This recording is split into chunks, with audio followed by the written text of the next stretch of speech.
Hello, everybody, and welcome to this week's episode of Analysing Anfield, your tactics and analytics podcast, courtesy of the Bloodred channel. This week, I am rejoined by David Hughes. Dave, it's good to have you back. Thank you, mate. It's good to be back. Guy Clark was the stand-in for the week. Solid performance as well. Yeah.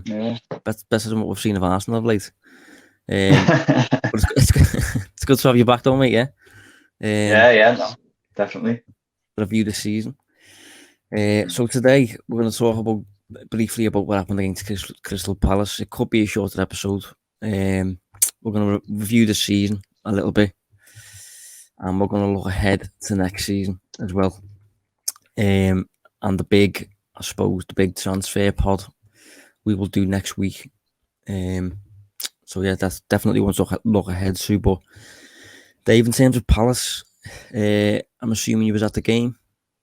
Yeah. Thoughts? A very typical Liverpool performance, to be honest. I appreciate, results haven't always gone Liverpool's way this year, but quite clearly the better side on the day. Created. I'm going to bring the numbers up now. I haven't got them in front of me. I'm going off purely what I watched. No, the numbers are good. Yeah. It was just a very commanding, dominating performance. One or two half chances for Palace. Zaha in the first half. I think there was another one.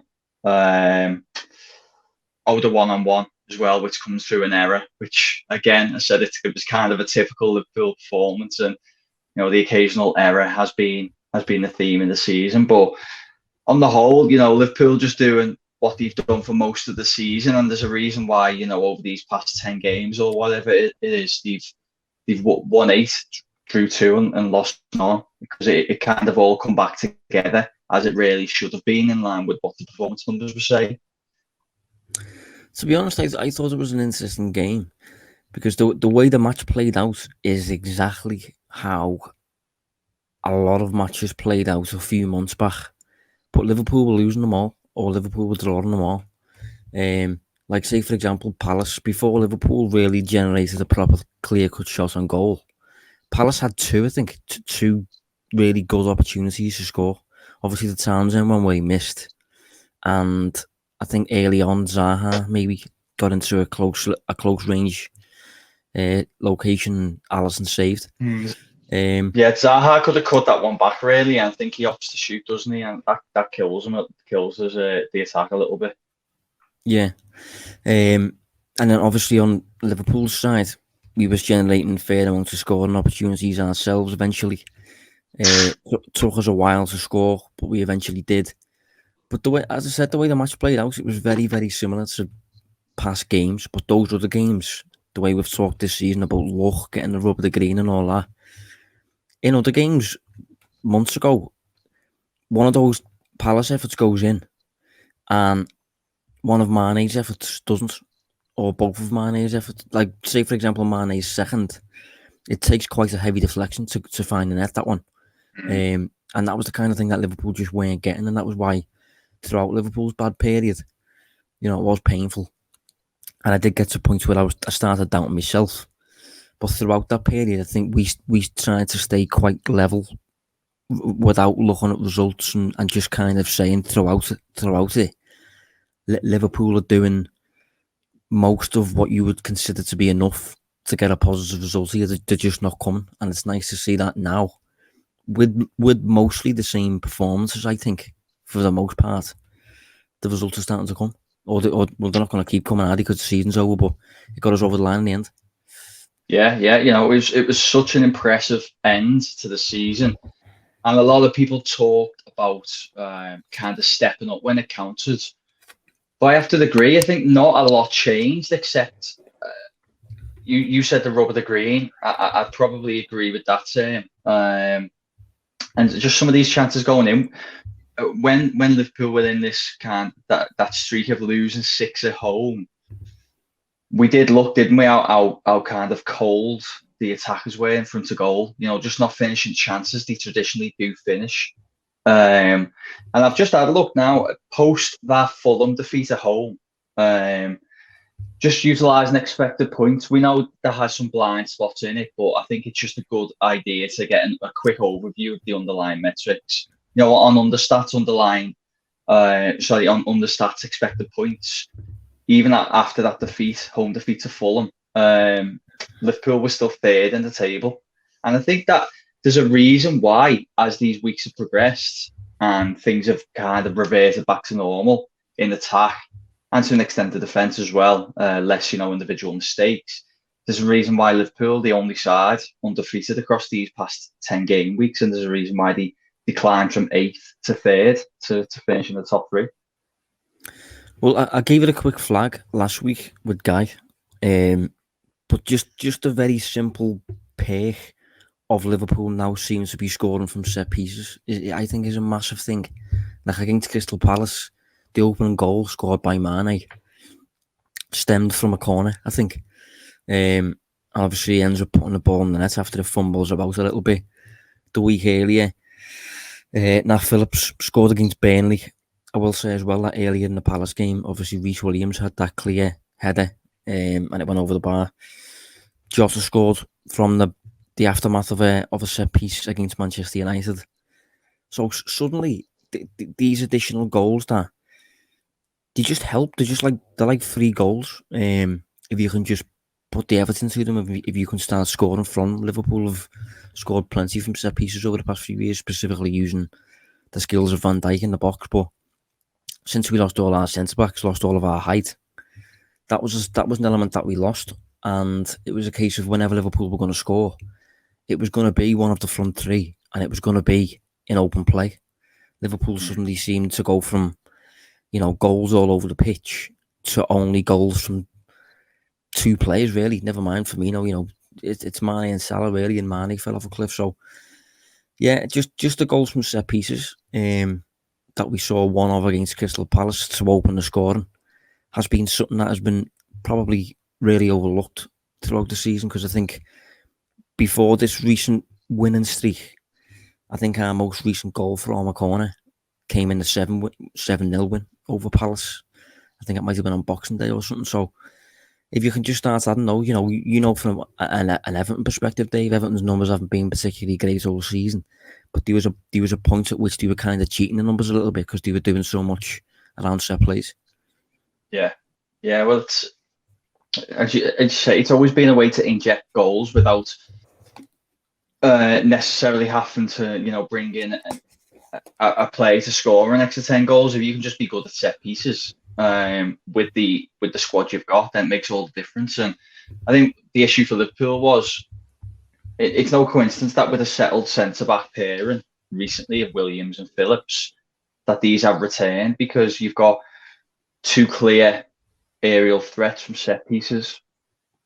If you can't think of, there's been so many different pairings this year, but if you think of Fabinho and Henderson back 2, and you wonder how the dynamics work of them going up the corners, and how you kind of plan for that, and if it's constantly changing. I always find with set pieces, I think it's less about the personnel and more about the player positions and where they're going to be in terms of attacking corner routines. And if that's constantly changing, it's very difficult to kind of plan for when you've got 1,000,001 other things to train for in the week, and especially with the hectic schedule, you haven't been able to almost invest the time to readjust, and the players who are coming in use them efficiently in these moments. But when you've got Phillips and Williams there, who were kind of standard centre backs, played there the whole careers, and I'm sure done a lot of attacking set piece work, it does make the difference. And it has definitely been a big thing, especially in tight games as well. Because if you think of West Brom, okay, that goal comes from the goalkeeper, but on another day without that finishes 1-1, doesn't it? And it can just be the difference between picking up 3 points and 1, or sometimes not, and that's why it's so important. Yeah, it's another reason as to why I think, with hindsight, maybe Klopp should have put his faith in the actual centre backs he had at the club maybe a little bit earlier. I did say last week to Guy that at the time I was agreeing with what he was doing. but Liverpool do seem to have reaped the rewards really since basically playing players in their actual places, which is something that I personally have never. I never thought it's that big of a deal, but I've always maybe looked at it on a short-term basis. And with Liverpool having to do this for the whole of the second half of the season, maybe given the long-term injuries to Matip, Gomez and Van Dijk, maybe it would have been best for Klopp to accept that he's got a field centre-backs who aren't as good, but at least A, the centre-backs, and B, they're not going to get injured really. But instead he went down the route of field and midfielders in defence, and they went and got injured. So it has been a last resort what he ended up resorting to. But it's worked out fairly well, I think. I think certainly with I was going to say with Phillips, I think he's definitely proven himself to be a top 10, top 8 Premier League level centre back. Since he's come in. Williams has done well recently, but obviously he's still young and still doesn't look quite there physically yet. And again, he has done really well since he's come in these last couple of weeks, because we were a little bit apprehensive about him before the Old Trafford game, wasn't we? And he did a good job there. But no, if you've got if you're the side as good as Liverpool with the players you've got ahead and the goalkeeper who you've got behind, which is just as important, really, I think you can get away with playing kind of that level of centre back without a humongous drop off in ability. But this is all hindsight, isn't it? It's a really difficult decision for Klopp to have made at the time, and as you touched on, we kind of could see logic in what he was doing. Yeah.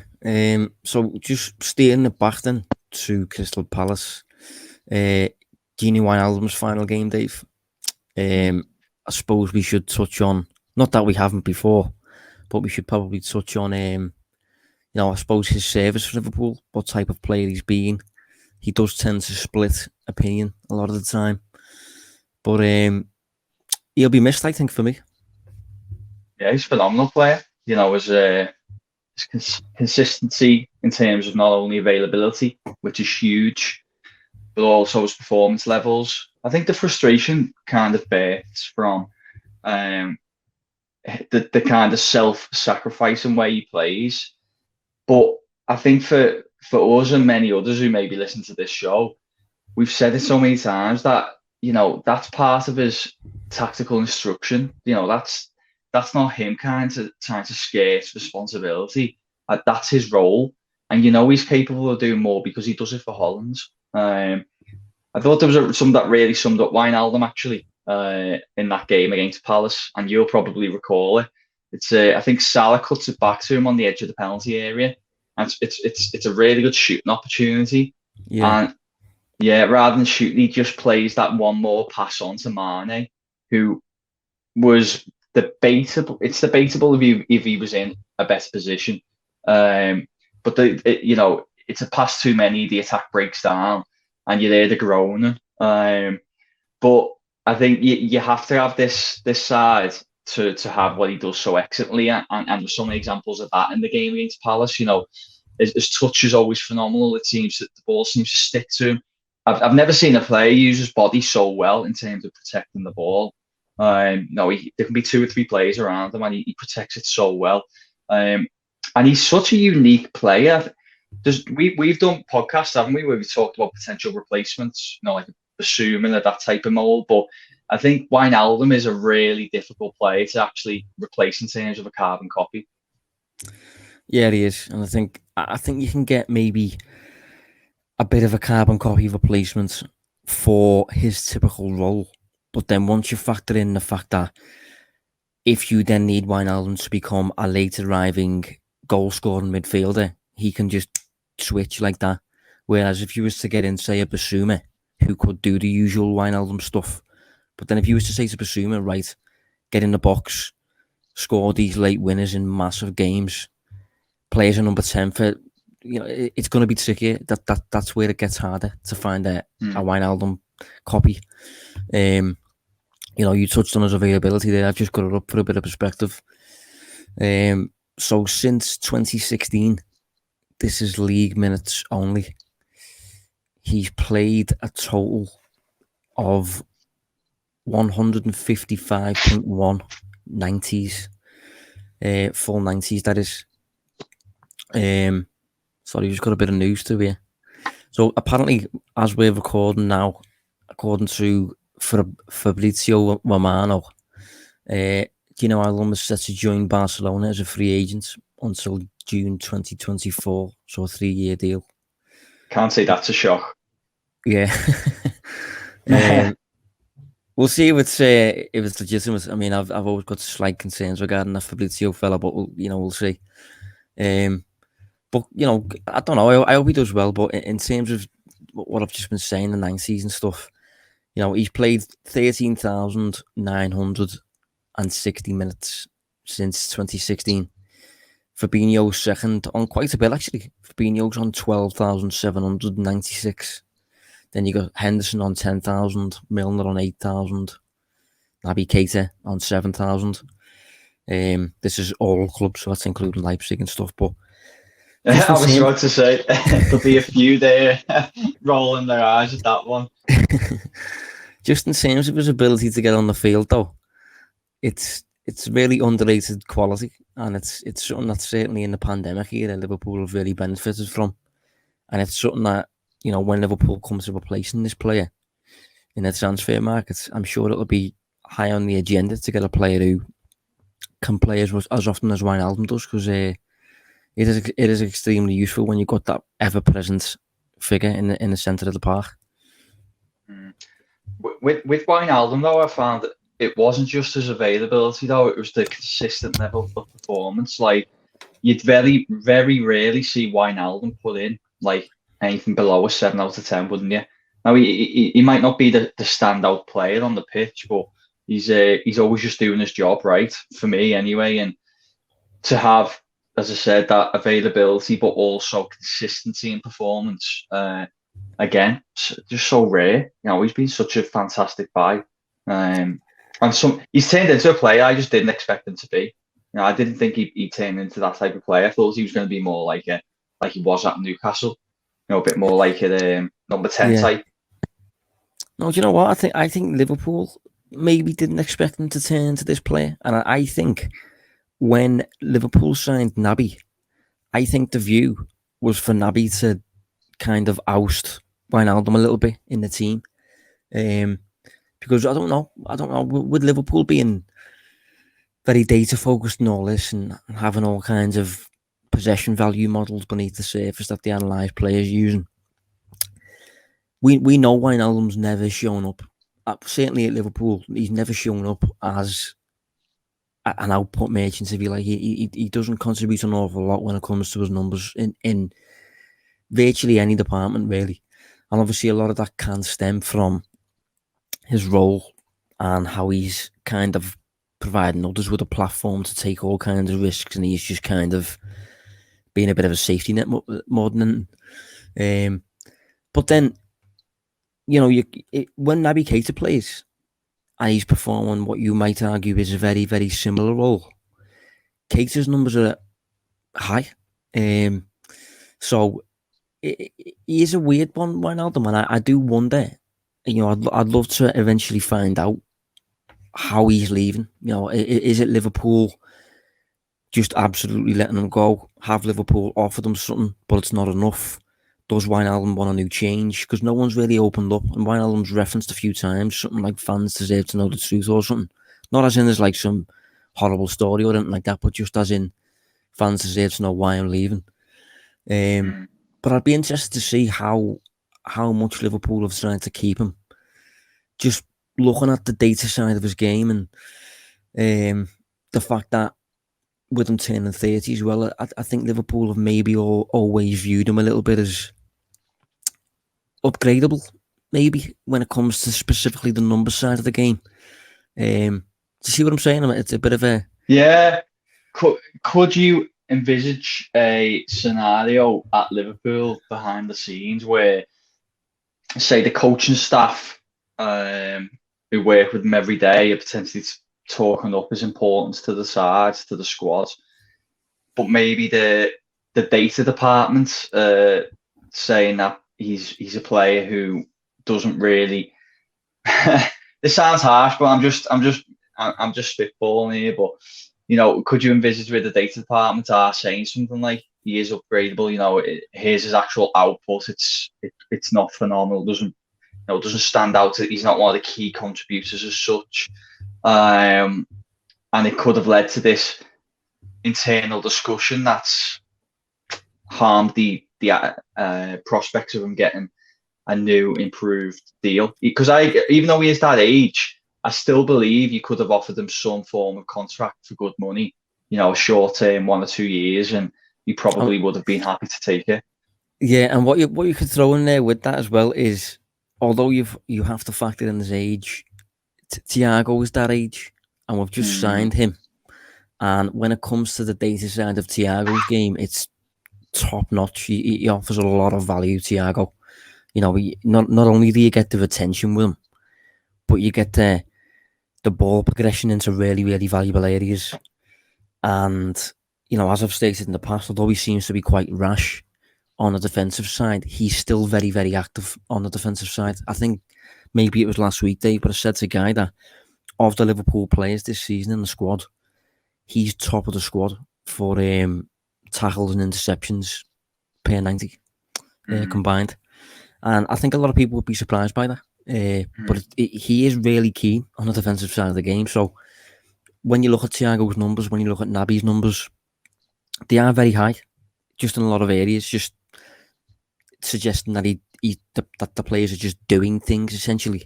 But when it comes to Wijnaldum, he's never really had that on his side. And although it's clearly contributes and stuff, it would be interesting to kind of merge the opinions of the likes of Klopp and Linders and key coaching figures like that who are responsible for managing the squad and things, alongside the opinions of, say, Ian Graham, who's running Liverpool's research department and stuff.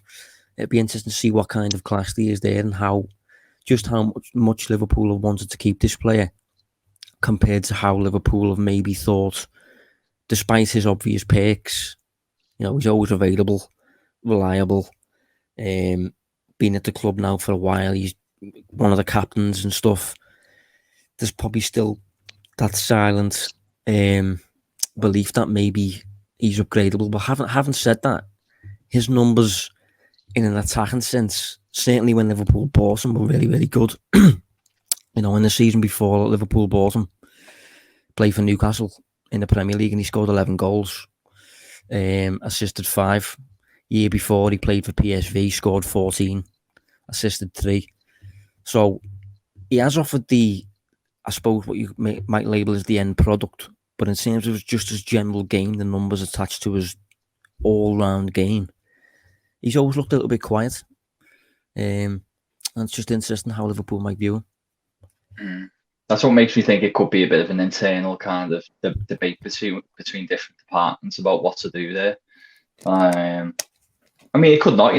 They all could be on the same, singing from the same hymn sheet in terms of maybe it's best to let him go. But he's still, even this season, he's been still a really integral member of the side, hasn't he?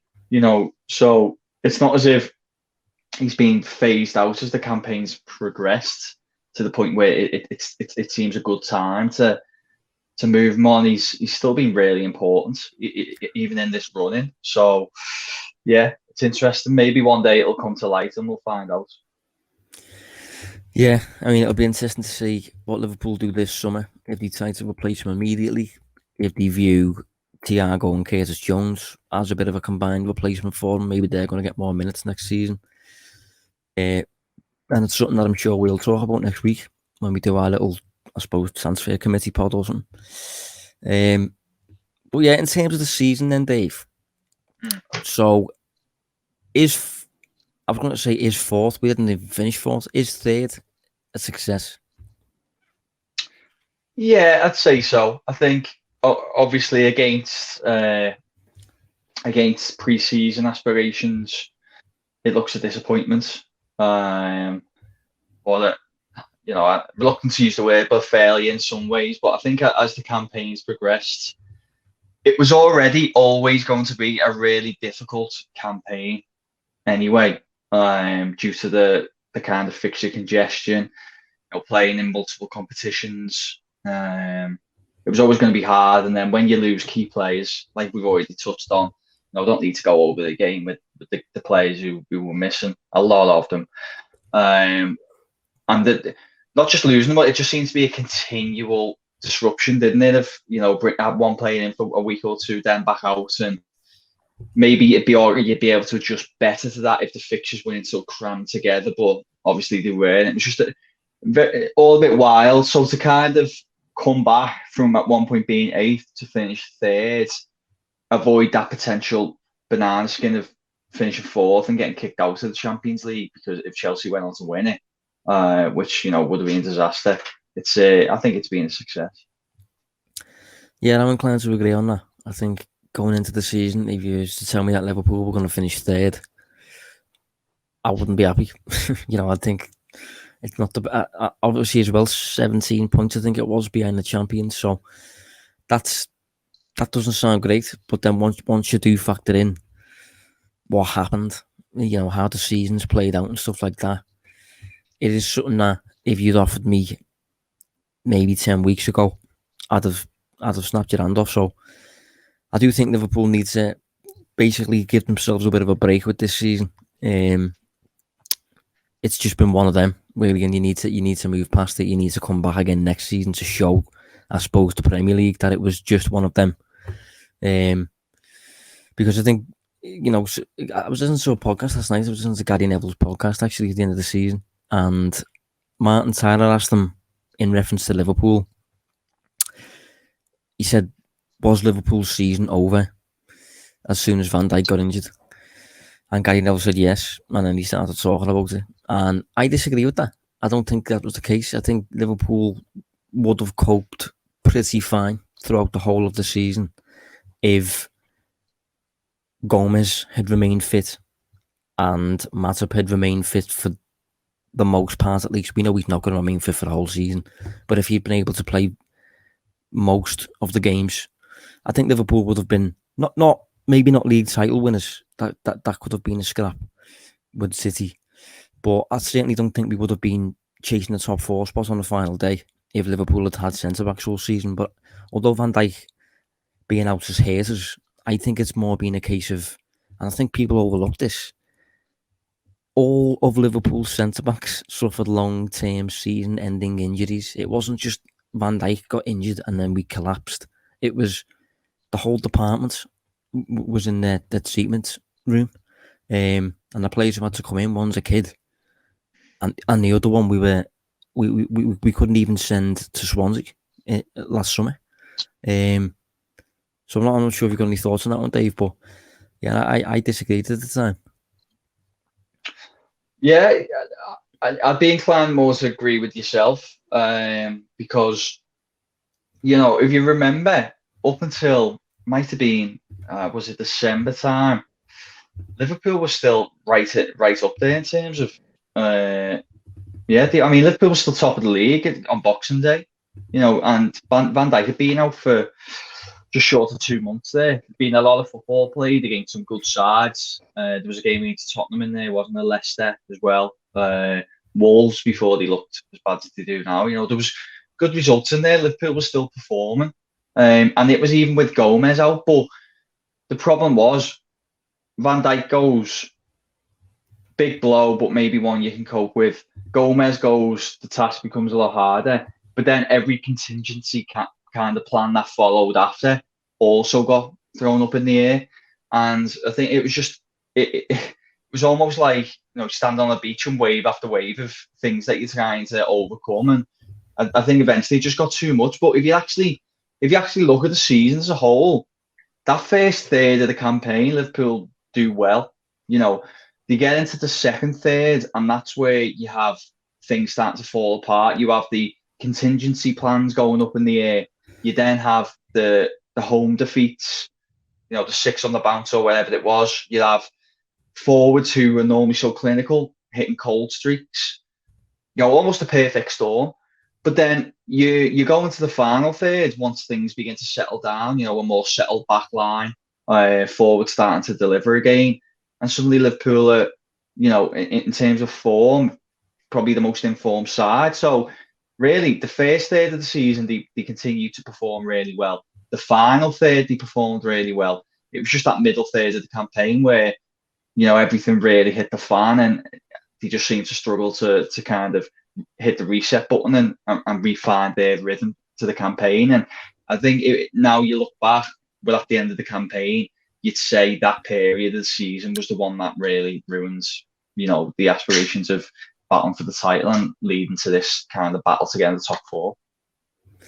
Yeah, I mean, Klopp's, I think he publicly said quite recently if City had the injuries at centre-back that we'd had, they wouldn't have won the league. And although when those comments come out and you see them on the likes of Twitter, Klopp gets battered for them a lot of the time, and rivals jump on it, and it makes him look a bit bitter. I suppose if you don't see how he's actually said the words himself, when you just see them written down, he look a bit spiky. But I do agree with him. I don't think any team in the Premier League would have been able to cope really without a centre of defence. It just doesn't really ever happen, and I know a lot of it is Liverpool's fault. I suppose for not getting in a replacement for Dejan Lovren, and I do think if this had happened to most other clubs in the division, I think most other teams would have addressed the issue a lot quicker in January. That's one thing I think Liverpool might regret for the way it's gone. It shouldn't have taken a long-term injury to Joel Matip to force Liverpool into acting, basically. Because that was always going to happen anyway, in my opinion. I mean, Matip was always going to get injured. It's just what he does, isn't it? So, yeah, for that to be the straw that breaks the camel's back, for the camel to then go and bite, I just think it was a bit, that looked a bit un-Liverpool-like, maybe. Looked a bit late, a bit, poor planning and stuff. But if it's all been done to get Kanate in the next couple of days or so, which is strongly rumoured and stuff, maybe Kanate was just the top transfer pick and we knew we couldn't get him in January, so maybe the desire was just to hold on for the summer so that we can get Kanate rather than getting maybe a Kaleta we tried to get in January. Yeah, January was weird for me because there was loads of patting on the back of Liverpool afterwards for the deals that they got over the line. And for what they paid, it wasn't bad stuff. But I don't think it was some sort of planned masterpiece. I think I agree. It was left too late. The Matip news changed everything when Matip's record suggested that he shouldn't have been relied upon anyway. Maybe they decided they were just going to roll the dice, try and get through to the end of the season, and then make the big move what they've made now with Kanate. But it felt to me like they got away with it a little bit. And to be fair, although it looked like they got away with it at the time, and okay, they didn't spend a lot of money, but you think Kabak worked well on the most part until he picked up an injury. But you look at Davis, he hasn't kicked the ball, has he? He hasn't been able to. He couldn't get in the side at first, couldn't get in the squad, and then he's obviously picked up some form of injury as well. Theme of the season, I guess. But point I'm trying to make is there was a lot of plaudits at the time, but in reality, I think it was all a little bit rushed, and it might have looked like they got away with it at the time. But you look at the end of the season now and think just specifically that January window and the centre back situation, it didn't quite work out. It's just thankfully for a Liverpool perspective, it hasn't harnessed the capacity to finish, still in the top three. Yeah, I think for me, I recall praising them a little bit myself, but that was specifically in reference to how Liverpool managed to get themselves out of what was a clearly very desperate situation. Liverpool managed to get themselves out of it without really committing daft fees or without really basically being forced into a problem. Like we got Kabak on loan. it's an option to buy. That's a very safe deal. You know, if something goes wrong there, we don't have to keep him, don't have to dedicate all kinds of funds to him, and we can reassess in the summer, which I'm sure we're going to do. And when it comes to Davis, although he hasn't kicked the ball, I think he's English. He's English, isn't he? Yeah. Yeah, I mean, he's English. He's homegrown. Still a good age. We got him for about $2 million. If we have to sell him, we will definitely make a profit on that player. You could. There's different perspectives on it. You could argue it was, I suppose, a cheap way of doing things, and I wouldn't argue with that too much. But I just think, in situations in the past, Liverpool have panicked when they've been forced into an issue like this. Like, say, for example, on the last day a few seasons ago, Fernando Torres left, and Liverpool went and signed Andy Carroll just because they panicked. I mean, we got forced into a deal that cost us all kinds, and we were wedded to for years. This one, although Liverpool didn't maybe address it as well as they could have, I thought it wasn't too bad because Liverpool managed to minimise the risk attached to getting those two centre backs in, despite the centre backs being, not the best. But you're gonna say something or? No, I was just going to say that's what I was touching on initially when I was just like, it didn't cost a lot of money, and in that sense it worked out. But both players were meant to be a kind of a short-term boost, and you could say Kabak was for a while until he got injured, but Davis never really. So your two players you brought in to help didn't really do a lot, except for actually I'm being a little bit fair on Kabak there. He did okay, didn't he, when he come in before he got injured? But it was just very un-Liverpool-like, I guess, I'd summarise. So I'm going to put it on the spot here, Dave. I haven't flagged you with this one, but in terms of the positives then that Liverpool can take from this season, where would you start then? Because I suppose there's been a few success stories in terms of, obviously, Jones has came through. Next season, there won't be any bedding in period. He's kind of already been integrated. Obviously, we've learned a lot more about Phillips, who I suppose could stay around as a fifth choice. Jota, I think, has been a bit of a success, even though he's picked up the odd injury. But just general positives. Yeah, I think one that's definitely worth flagging off the bat is the recent form of Thiago, because he become quite a contentious issue, didn't he, for a while? We talked about him a bit on here. But I think in recent games, he's kind of been producing what we thought he was brought in to produce. Against teams you'll sit in a little bit more, and you need that more of a penetrative player from in the middle. He's been that. He's been setting the tempo. I thought against West Brom he played well. I thought on against Palace he played well again, and that's kind of what he was brought in to do, wasn't it? Against that opposition, it wasn't always going to be against your United, your Cities, that he was probably going to be the best player on the pitch. Although he can perform against those teams, he was maybe brought in to overcome the fact that so many teams sit in against Liverpool now. I think he's shown that few weeks now he's up to speed that he can impact the game in that way. So I'd say that's a standout success story. Do you agree, by the way? No, definitely agree. Yeah, I think recently I've liked specifically the way he's been used. It feels like he's been used a lot more like his Bayern time.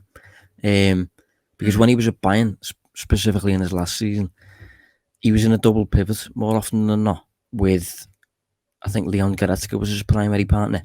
But Goretzka's quite offensive, so whenever Bayern had, I suppose, controlled possession, secured possession, Goretzka would kind of bomb on, and Thiago would almost just basically boss the edge of the final third / middle third area and just keep the play ticking over from side to side, dictating the tempo, moving the game around, and he just kind of had a free rein to basically go where the ball's going. Almost as I suppose a bit of a Regista type, where he's kind of just floating everywhere, getting lots of touches and all that sort of stuff. And I think recently might have been a product of the teams Liverpool have played, but he's been able to take up that kind of deeper position where he's been able to really govern possession. and just leaving him with the ball has caused problems for opposing teams. He's become a problem for opposing teams. It's got to a point in certain games where I've thought to myself, Allardyce has got to put a man on him here, or Dyche has got to start closing him down, because he was just doing so much that he starts to become a tactical problem for you, and you have to start thinking, hang on, Thiago's getting too much the ball here, we're going to have to close him down. And then by giving him more attention, maybe Trent then gets a bit more space, or Firmino gets a bit more space, or whatever. But I think in his first season at Liverpool, it might have been a case of what's happened around him, but he's been used in a number of different positions. He's been used as like a high number 8 at times, and all that. So I think moving forward, we will definitely see the best version of him, really. And I'm mindful of saying that, because that feels like a line that's been associated with Pogba in previous years, Jack Wilshere, Naby Keita to an extent, players who you're waiting forever almost. But I don't think it's the case with Thiago. I still have a lot of faith that he's absolutely fine. No issue there at all. Yeah, that's it. And you said you touched on, maybe it's because of the opposition or the quality of opposition you've come up against. But as mentioned, that was one of the reasons he was brought in, wasn't it? That needed that player against these teams, because Liverpool have sometimes not had issue. They've had issues this year. They didn't really have them last year, but against these teams who just want to sit in and frustrate, you just need that other option, that person who can create space, by having to bring a player out to close them down. Otherwise, they'll punish them with the balls playing through the lines or in behind, and that's exactly what he is. It's kind of another, even though they're not the same style of player, it's just another Trent style player, that playmaker, but in the middle of the park, which is what Liverpool have maybe lacked a little bit with this more conservative midfield they've had over these last few years. Yeah, that's it. So I think before we round up, then we'll have a little touch on next season. So in terms of maybe what our rivals need to strengthen, to push on, to cause Liverpool problems, maybe next season, I think next season there's kind of only 3 teams really that are going to cause Liverpool any issues, and those are going to be City, Chelsea, and United for me. I think Arsenal, I don't think they'll be there yet. We'll see, at the end of the summer, what business have done. But Arsenal and Spurs, I feel like are not on the level of the top 4 at the minute. And I think Leicester, although they've been doing well lately and stuff, and I'm sure they'll be in and around it, I think title-wise, only 4 teams really can win it next season. As it stands at the minute, as I say, things can change. But from City's perspective then, what would you say they need?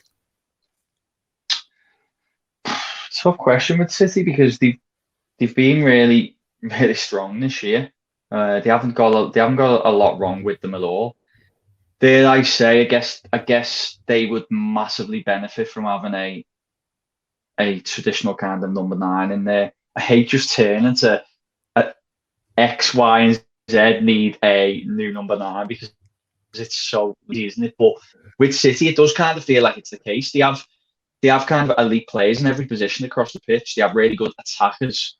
But with Aguero going, they've got Jesus as probably the only real number 9. And as we've flagged on this show before, his finishing, statistically at least, is often below par. And, has been for pretty much the entirety of his time in the Premier League. So I still think he's a top forward.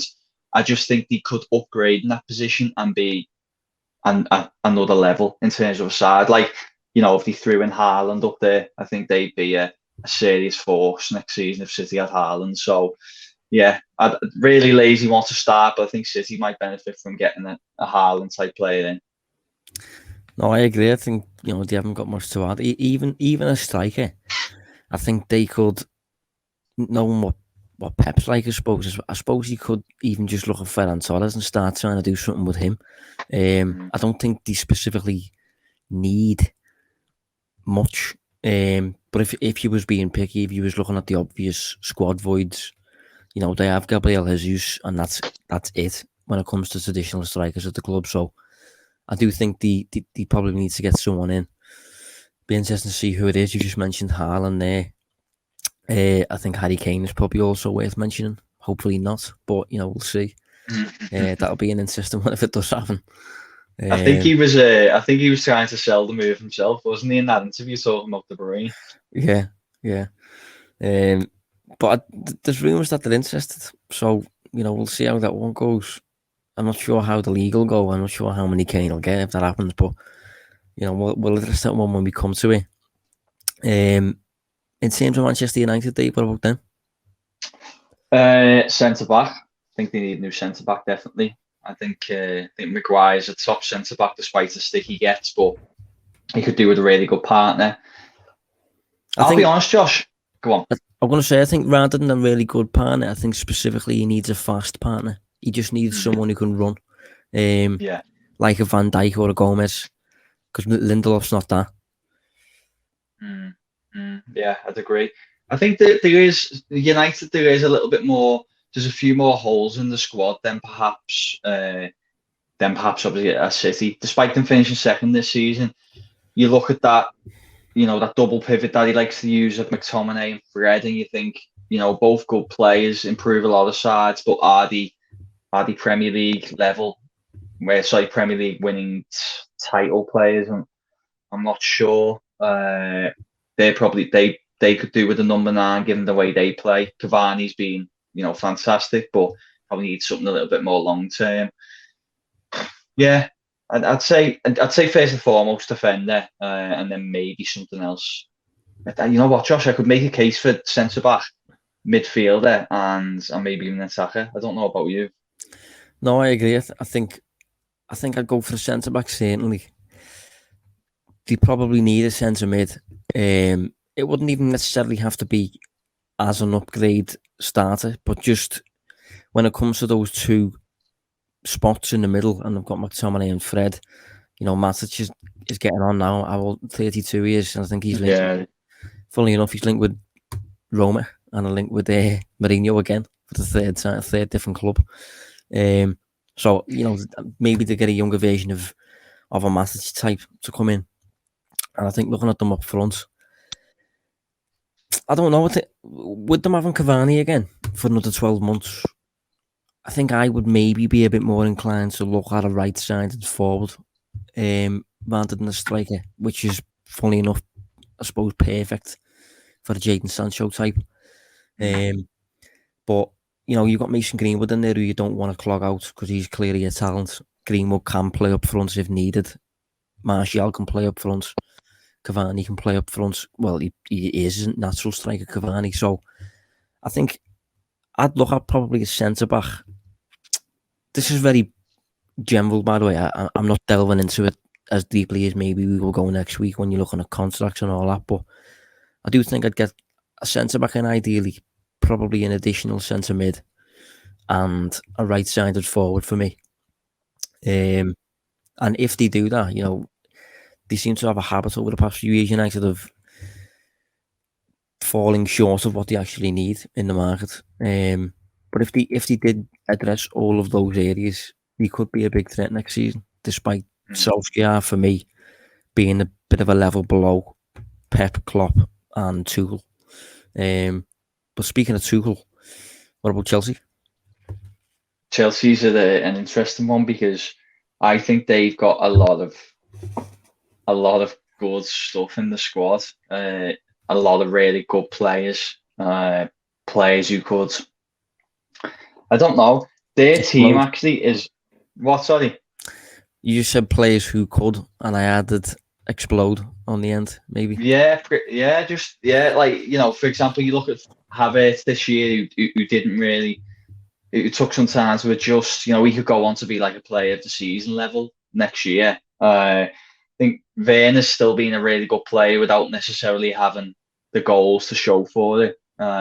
He could suddenly replicate the form he was producing over at Leipzig. And then you maybe look at the defence and think, obviously you got like Thiago Silva playing every week. He's probably not going to be able to do that again. I don't even know if he's got an extension on his contract. But then got like Tomori, haven't you? Who who's had a good year by all accounts with AC, is it? AC Milan? Yeah. Yeah. He's probably going to come back and could potentially be a starter. So I don't know, but for me, Josh, I think Chelsea's squad on paper can rival City's in terms of what they've got, and maybe they're the side who would only need one or two subtle improvements in certain places, maybe in the wing back positions, still playing Aspilicueta and sometimes Alonso and stuff. Maybe some improvements there. But then you've got Reece James and Ben Chilwell, haven't you? So it's just, they're a very deep squad. Yeah. I'm just looking at the squad here, actually, and, I think maybe there's a case for some of the centre-halves. They're kind of getting on a little bit. Aspilicueta is 31. Thiago Silva is 36. Rudiger's 28. You've got Christensen, but I think he's a little bit of a level below for me. Rudiger's only 26, which isn't too bad. Tomori is obviously coming back, but I wouldn't be surprised if Tomori stayed. I think Chelsea might take the option to sell him, but we'll see on that one. I think the common belief with them is that they need goals, really, isn't it? They need a striker, they think, at least. Obviously, their top scorer this season, I'm not sure if you've seen it recently. I'm not sure if it was all competitions or Premier League only, but their top scorer is Jorginho with 7. And I think they're all penalties. So, on the face of it, that looks like a problem. But then when you look at the players in the team, they just don't look like they need goals. Yeah. Like, you've got Timo Werner there who should. I think he has a lot of potential to explode soon. You got Pulisic, Hudson-Odoi, Tammy Abraham has not been given a shot at all. Maybe he's going to be sold. Tuchel obviously doesn't fancy him, even though I think he's got a few goals in him. Giroud is getting on a little bit, I suppose. But then you got Ziyech still. You got Havertz, Mount. You do have goals across the team there, so Chelsea's an interesting one, really. One thing I will say, just to add on that, is they seem to have goals across the side, but they scored the 8th most this year, which isn't really great for the side. They finished 4th, and they had the 3rd highest expected goals. It was underperformed to roughly like 10, 11 goals. So you'd imagine if they can kind of level that out next year with a more clinical, consistent forward, then that would give their points haul a massive boost. But I don't know, I just, when you got Werner there and things, I do feel like it could all. A lot of people are writing him off, and he's. Look, I think some of those goals that have gone against him that disallowed this year have been his own fault. I don't think he's been staying onside on occasions. Being a bit sloppy in his runs, but he's had 14 goals disallowed through VAR this year. I didn't know that. 14, and he's only scored 12, so that's more than half of his goals disallowed there. And if you think, even if that half, that's insane, that. Yeah, it's ridiculous. I didn't know that. Ridiculous. Yeah. So you think there's some bad luck there, or very small margins that have gone against them. And if that doesn't happen next year, he goes from scoring 12 goals to, say, if half of them get ruled out, close to 20. And that's a big difference. 20 goals a season striker. Yeah, I mean, looking at Werner's Premier League numbers here for the season, even with getting those goals ruled out, he's still underperformed his XG by about 6 goals, basically. He scored 6. I think they're on penalty. He scored 6, but he should have bagged 12, basically, according to the value of the shots he's being presented with. But that sort of thing, if you look at his past seasons in the Bundesliga, he overperformed last season in the Bundesliga by 4.8, overperformed the season before by 2, underperformed the season before by 1.9. So I don't think he's a bad finisher. I don't think he's a great finisher. He just seems to be okay this season. It hasn't looked like that. But I do think he has the potential next season to, without really performing very differently at all, scoring over 20 and contesting for the Golden Boot, while playing very, very similarly. But I think when you watch him, he is just naturally a bit of a frustrating player. And I think he, relevantly, I think he's the kind of player that it's nice to have a data approach, because I think the data helps remove the stuff that doesn't really matter if you look at if you're watching the game. Like when you're watching him, you're inclined to think, yeah, he's always offside. He's scuffs his shots sometimes. Sometimes he can look too quick for his own good. But then when you look at the numbers and stuff and you remove all that, and they're just kind of aesthetic things almost that maybe someone viewing him won't like. But from a recruitment perspective, having him play for your team and stuff, he's a bit like Salah in terms of he's just naturally really dangerous. He's just naturally a threat. So people are inclined to say he's been a failure and stuff. He's been a flop and all this. I don't believe all that. I think he's going to be really good. Yeah. Well, he still brings so much to the side, doesn't he? He causes our defence a lot of headaches, and obviously the numbers only capture what he does on the ball. But I think when you watch him, he causes issues for the opposition, and ultimately that's a big thing in an attacker, isn't it? That's a difference maker quite often, and there's a reason why two managers persisted on playing him predominantly for most of the season. Yeah, I don't think it's looking at the way he plays. As I said, even though he can come across as frustrating, I think it's clear to see as to why Liverpool were interested in him, and it's clear to see for me as to why he was the favourites over Jota. But the reason we ended up going for Jota instead was because of the way we could pay for him. Basically, we could pay for him in gradual, small instalments, whereas Chelsea went to Leipzig and said, "Listen, we'll pay it all up front now," basically, and we couldn't do that in the pandemic era. So I don't know. I don't think there's much between the two players anyway, but I do think that Werner could address a few of Chelsea's scoring problems next season. But it's going to be interesting anyway over the course of the summer just to see what the teams around us do, because usually when it gets to the end of the summer, people change their perspectives on who they expect to win the league and who do you think will fall off a cliff and all this sort of stuff. So before any of that business is done, Dave, just expectations for Liverpool going into next season. What should be, I suppose, a reasonable expectation for the team? For everything you've just said, I think it's very difficult to predict at this stage. But I certainly expect them to be a top 3 side again. I couldn't call whether they're going to go and win the league again because there's so much to happen between now and then. And this season taught us a lot. So I think there's going to be a period of adaptation again with full stadiums next year, which, thank God. So yeah, I'll keep it fairly reserved for now, and I'll say expect them to finish in the top 3, but I couldn't give you the order of that top 3. Yeah, for me, I just expect Liverpool, providing we have a relatively normal season in terms of injuries and things, and COVID kind of gets put to bed once and for all almost.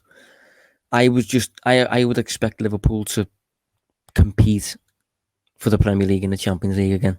That would be my expectation, because this season we, City had the title won in February or whatever it was, basically, because of the lead that they established and because they were the only team to really showcase any consistency.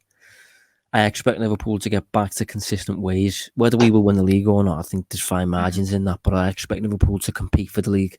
And I think the way at the end of this season, on the final match day, we are in the balance as to whether we'll finish in the top 4. I hope that next season, around that period, it's in the balance as to who's going to lift the title. Or hopefully Liverpool have got it sewn up by then, but I'd be surprised about that one. Yeah. Don't want to push your luck. Yeah, and when it comes to the Champions League, Liverpool did okay in it. We got to Real Madrid eventually, but at no point did I ever really think we were going to win it. We just didn't have the strength, really, the spine to win a European title, and obviously we didn't have Anfield either, so it was going to be tricky to progress and stuff. So just compete again for those two at the business end of those two, and I'll be happy enough, I suppose. But yeah, we'll round up there, Dave. So yeah, be sure to tune in next week for our transfer committee agenda, whatever podcast you want to call it. We'll come up with a name for it, Dave. Yeah, a better one than that. Yeah. Your transfer committee, whatever agenda. So yeah, we'll address that next week. Hopefully by then Liverpool haven't signed anyone. But looking at past seasons, I wouldn't rule that out. But yeah, thanks for getting back involved, Dave. Yeah, good to be back. Cheers, mate. And yeah, we will see you next week. Cheers.